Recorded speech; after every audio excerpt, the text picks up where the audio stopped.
Disclaimer, no hate towards Vars. Lucas is a character most people don't know very much about unless they diehard main him, so even though he got things wrong, I don't blame him. I want to start this video off with a comparison to Nest to point out the general lack of knowledge about Lucas as a character. Nest and Lucas are not Echo Fighters, nor are they even similar characters. If you're good with Nest, there's no guarantee you'll be good with Lucas and vice versa. Nest is a wall of pain character while Lucas is a mix-up or all-arounder, not a zoner like Vars says. This is one of the main reasons why people don't actually play Lucas. Why play a harder, worse Ness? But in actuality, Lucas is nothing alike and definitely not worse. He's at least high tier according to his mains, the people who understand the character the best, and some, like me, are even in the controversial opinion that he is a top tier and fully optimized. So with that hot take out of the way, let me explain why Lucas is actually really good. Vars argued that Lucas has a two-part game plan, which he says doesn't flow into itself as consistently as it could. Number one, get them off stage, and number two, kill them. In reality, Lucas's game plan can either be one part or two-part, since Lucas does plenty well enough on stage to take stocks consistently from there. Lucas's neutral is already solid without considering advanced tech, since he can keep out opponents with PK Fire, has arguably top 5 shield pressure with Fair being -2, up air being -3, down tilt -6, F tilt -8, Sarah -2, and the ability to consistently shield poke with Nair. Adding on to that, if a good Lucas gets a single Nair neutral, then you're pretty much screwed. Nair loops, when optimized by fast falling between the third and fourth hit, can get around 80% on an opponent who's not SDIing. Even if they are, Lucas can easily account for a DI and SDI out by including initial dash, or a DI and SDI in by drifting back. If his opponent's SDI is down, Lucas can either go for a fast fall a few frames early, or go for a Zair chain, which is an arguably worse fate for the opponent because Zair can lead to down air or back air off stage, which will just straight up kill or set up for an edge guard where he can spike him with his frame 10 dare that lasts a lifetime.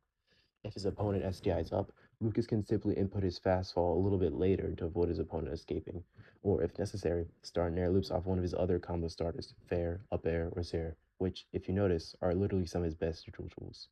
This makes getting a decent hit at neutral either a guaranteed 70%, even with DI or SDI, or potential to straight up die off stage. That's not his only combo though.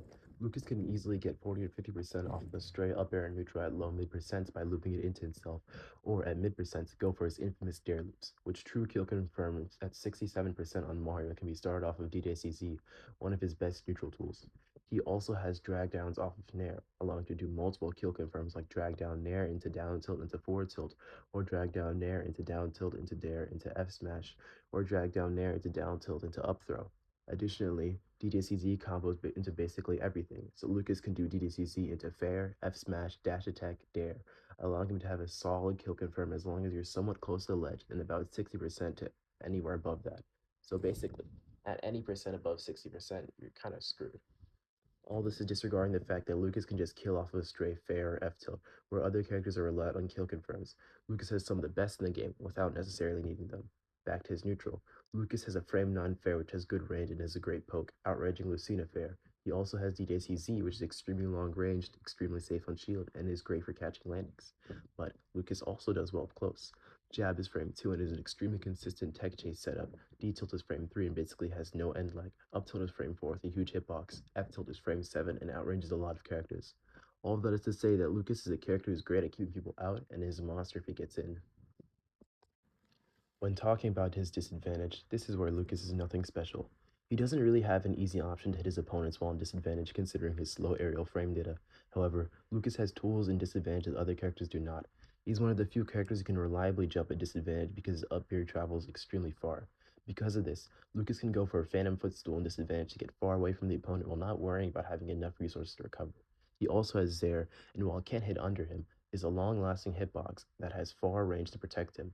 Finally, Lucas has the ability to go straight to ledge with his great air mobility if he ever finds himself in disadvantage, where he becomes dangerous because he has the ability to DJCZ from ledge, giving him a potent mix-up that can lead to reversals or a clean getaway since the move is very safe on shield even from ledge. This isn't even considering edge guarding, where Lucas wins for free. If he manages to send his opponents far off stage, it's over for them, as Lucas can go for a PK freeze to waste a jump or air dodge, or PK thunder to outright gimp them. If he doesn't, Lucas can run off stage and do a double jump nair or fair by the ledge, which is extremely effective since Lucas is extremely floaty, or go for the nastily consistent down air spike. Furthermore, at mid percents, down smash 2 frame will kill, or Lucas can go for the extremely safe F tilt 2 frame to set up PK thunder. Bars argues that Lucas's game plan doesn't flow well into his edge guarding, by which I'm pretty sure he means that edge guarding requires too much time to set up. But Off stage, Lucas has no trouble simply going for a fair and double jumping back to the ledge if need be. This leaves Lucas' edge guarding not at top 3 or top 5, but at top 1, since he can consistently invalidate recoveries at any percent, especially sortie recoveries, characters who Vars argues Lucas struggles against, but he doesn't.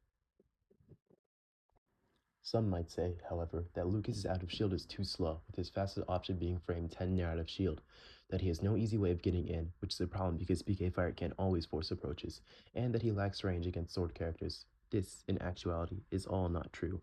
Lucas has access to arguably one of the best out of shield options in the game, and certainly the best footstyle shield, except for like ICs, but like they don't really count. Footstool double jump cancels Zair out of shield. This frame 4 out of shield option leads into Nair, double jump cancels Zair, Dare, D tilt, F tilt, up tilt, pretty much anything you want. This means that Lucas has access to his 70% Nair loop combos off of frame 4 out of shield option that he always has access to unlike an item.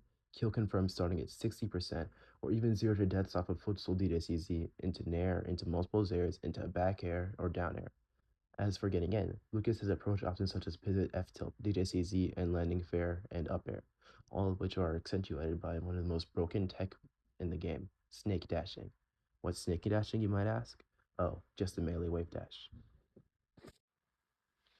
Albeit with a couple more frames of end life depending on the character, because a melee wave dash is jump squat plus 10 frames landing leg, while snake dash is 18 frames commitment. So like Falco's wave dash is 14 frames in melee, while snake dash is 18 total. And even though it is short range, Lucas can wave dash in ultimate.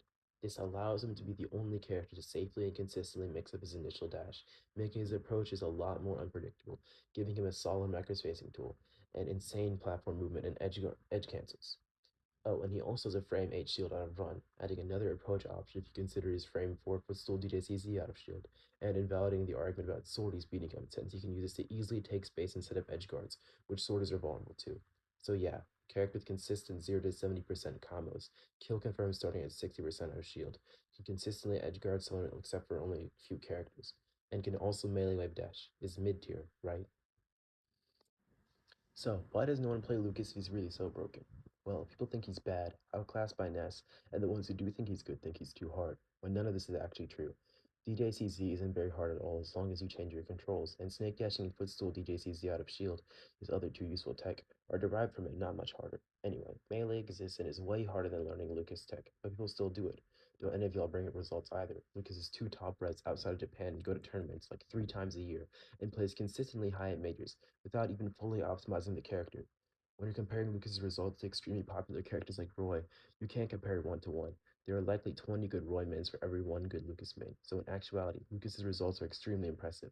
Looking at raw results for data on how good a character is inherently flawed, because what determines whether someone wins a tournament the most is player skill. So characters with more players will obviously win more because they have more skilled players.